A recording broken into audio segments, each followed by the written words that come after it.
Assalamualaikum warahmatullahi wabarakatuh.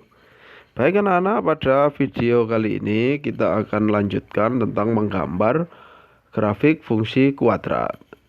Kalau yang kemarin kita gunakan langkah-langkah dengan membuat tabulasi pasangan dari daerah asal dan daerah hasil, lalu kita pasang pada koordinat kartesius. Nah, untuk yang kali ini kita tidak panjang-panjang melakukan tabulasi, tapi kita cukup dengan mencari bagian-bagian penting ya, bagian-bagian penting sehingga gambar fungsi kuadrat itu, yaitu parabola itu bisa berbentuk ya. Jadi bisa berbentuk parabola. Nah, tentu di sana ada istilah titik potong terhadap sumbu X ya. Jadi kalau umpamanya seperti ini ya. Jadi ini namanya titik potong terhadap sumbu X. Kita cari ya. Lalu titik potong terhadap sumbu Y. Ini titik potong terhadap sumbu Y-nya. Nah, lalu yang ketiga titik puncak. Titik puncak itu yang ini. Ya, ini perumpamaannya ya. Nah, jadi kalau kita sudah punya tiga titik itu, titik potong sumbu X di sini, titik potong terhadap sumbu Y di sini, dan satu lagi titik puncak, maka parabola sudah bisa dibuat. Jadi langkah 4 sudah bisa dilakukan dan sudah berwujud kurva ya. Baik itu yang buka ke atas maupun buka ke bawah. Nah, baik, langsung aja ya. Untuk lebih memahaminya, di sini ada contoh 1 ya. X kuadrat min 6x plus 5. Nah, kita lakukan ya langkah yang pertama. Langkah 1. Kita akan temukan dulu titik potong terhadap sumbu X. Artinya nilai Y harus sama dengan 0. Berarti ini saya tulis ulang. X kuadrat min 6x plus 5 sama dengan 0. Lalu saya ginikan, difaktorkan namanya ya. X, sini X. Lalu saya kasih min 5, min 1. Nah, seperti itu ya. Jadi di sini diperoleh X sama dengan 5, X sama dengan 1. Nah, seperti itu. Jadi titiknya adalah pasangan 5 dengan 0 dan satunya adalah pasangan 1 dengan 0. Baik, saya simpan dulu, ini sudah selesai, berhasil untuk langkah pertama. Lalu langkah yang kedua saya tulis di sampingnya sini. Ya. Titik potong terhadap sumbu Y. Nah, artinya nilai X sama dengan 0. Sekarang saya lakukan di sini Y-nya adalah semua X saya ganti dengan angka 0. 0 kuadrat 6 kali 0 ditambah 5. 0 dikurangi 0 ditambah 5. Jadi jawabnya adalah 5. Titik yang diperoleh adalah 0,5. Nah, saya kotai dulu. Sudah dapat dua langkah. Satu lagi langkah yang ketiga, yaitu titik puncak.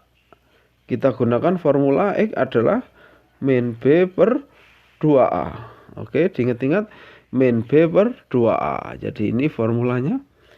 Nah, sekarang kita masukkan B-nya. B adalah yang di tengah ini. Ini adalah B. Kalau yang ini A. Nah, saya ambil di sini. Min 6 berarti 6. Ya, ini sudah min. Di sini formulanya menggunakan min, berarti min 6. Langsung saya tulis 6. 2A, 2 kali 1 berarti 2 adalah 3. Setelah itu Y-nya, angka 3 yang sudah diperoleh kita masukkan. 3 kuadrat dikurangi 6 kali 3 ditambah 5. Di sini 9 dikurangi 18 ditambah 5. Jawabannya adalah 9 dikurangi 18 min 9. Min 9 ditambah 5 yaitu min 4. Jadi dua titik ini ya, saya pasangkan jadilah 3, min 4. Nah, seperti itu. Jadi penting sekali untuk dipahami pada langkah ketiga ini adalah nanti tempat berbeloknya ya. Jadi 3,-4 itu tempat berbeloknya.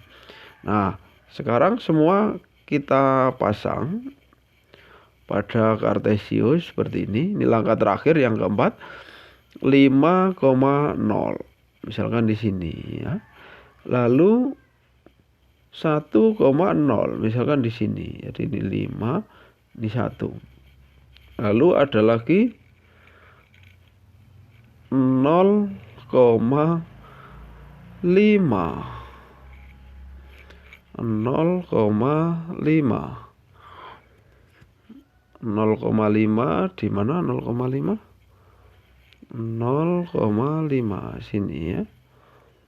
Lalu lagi ya. Oh. Sorry, 0,5 mestinya di atas ya.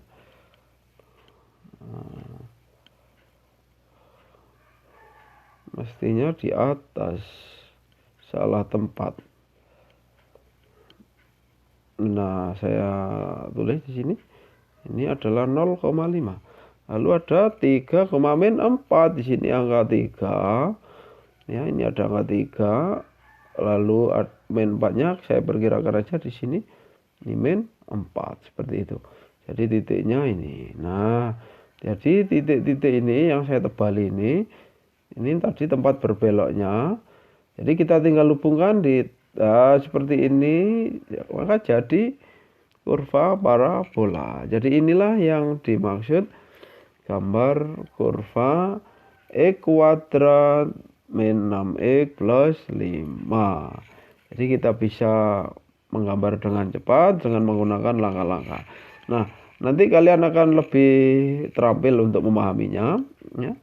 Silakan kalian coba ya, fx sama dengan min x kuadrat plus 2x plus 8 ini dengan menggunakan langkah-langkah di atas ya. Saya ulang sekali lagi, ada 3 langkah sebenarnya ya. Ada 3 langkah ini.